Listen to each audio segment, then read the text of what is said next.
रथ यात्रा सिर्फ एक त्योहार नहीं, यह भक्ति, विश्वास, प्रेम और आत्मा के ईश्वर से मिलन का पवित्र त्योहार है। आज के इस पावन दिन पर भगवान श्री जगन्नाथ देव, भाई बलभद्र और बहन सुभद्रा देवी रथ पर सवार होकर भक्तों के बीच आते हैं। यह दिन हमें याद दिलाता है कि भगवान की कृपा और आशीर्वाद सभी के लिए बराबर है।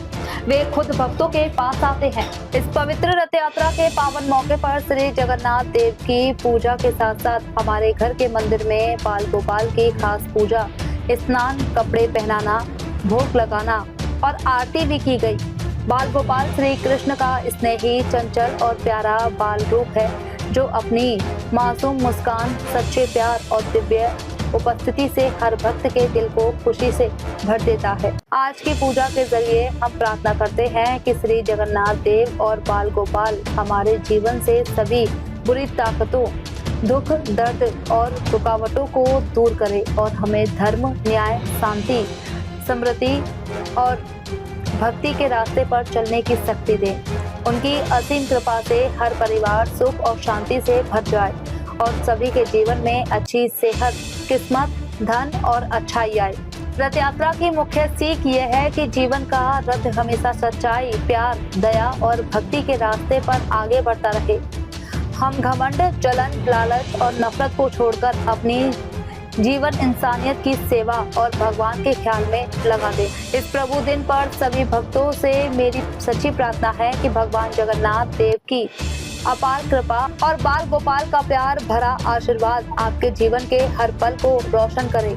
सुख, शांति, समृद्धि और अटूट पारिवारिक रिश्ते आए।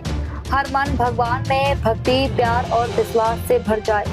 और इस बाल गोपाल पूजा के मौके पर बाल गोपाल पूजा के सेक्रेटरी अहेंद्र साहा के घर पर गुगुमारी बिजनेसमैन एसोसिएशन की पूजा रखी गई थी। उनकी पत्नी कृष्णा साहा इस पूजा में मौजूद थीं और उन्होंने डिटेल में बताया कि उन्होंने यह पूजा कैसे ऑर्गेनाइज की। तो 40 বছর সেই উপলক্ষে আপনারা এবার যে নতুন নতুন চমক কি আছে প্রথমত এটা আমাদের 40 বছর এবার পদার্পণ করলো। আর এই রথযাত্রা যে কমিটিটা গঠন হয়েছে সেই কমিটিটাও স্বচ্ছভাবে গঠন হয়েছে। সকলকে নিয়ে আমরা এই কমিটি গঠন করেছি। এখানে বাজার কমিটি আছে, ওয়েলফেয়ার যুক্ত আছে, মায়ের ইচ্ছা ক্লাব, জনশ্রী ক্লাব, এখানকার সবাই আছে।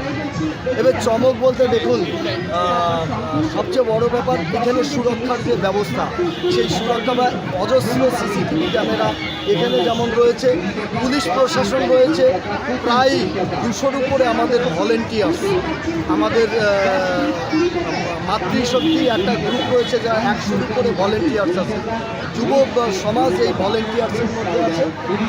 আর চমক আপনারা দেখেছেন যে এবার রথ আমরা যা শুভ সূচনা করলাম, ভারত সেবাশ্রম সংঘের মহারাজ অতীশানন্দ মহারাজ এটা শুভ সূচনা করেন এবং আশিগড় মোড় থেকে ঘুরে ট্রাফিক মোড় হয়ে নির্বিঘ্নে আবার মাসির বাড়িতে সে ইতিমধ্যে এসে পৌঁছে গেছে।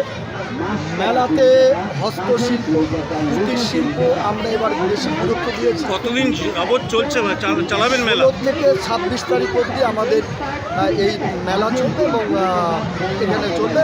রাত 10টার পরে কোনো ধরনের কোনো মেলাতে আমরা অ্যালাউ করব।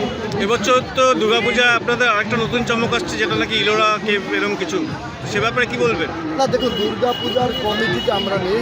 দুর্গাপূজার কমিটি নিয়ে ভাবনা হবে, যখন আমাদেরকে ডাকবে আমরা যাব। আর এবার এই মেলা কমিটিতে বা এই যে মেলা কমিটি, তাকে আমাকে সভাপতি তারা চয়ন করেছে।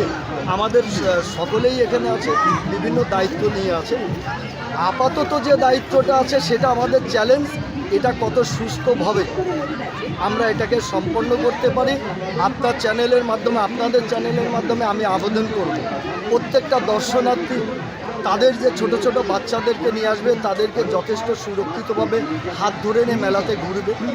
স্বর্ণ অলংকার যত বা পরিত্যাগ করে আসা যাওয়া যায়, অর্নামেন্টাল যত বাজারজাত আছে সোনার টাইপের দেখতে, সেটা পরে আসুক। আর প্রশাসন যথেষ্ট পরিমাণ তৎপর। আর আমাদের ভলেন্টিয়ার্স প্রায় 200-র উপরে ভলেন্টিয়ার্স রয়েছে। আপনার নাম? আমার নাম কমল ঘোষ, আমি মেলা কমিটির সভাপতি। ধন্যবাদ।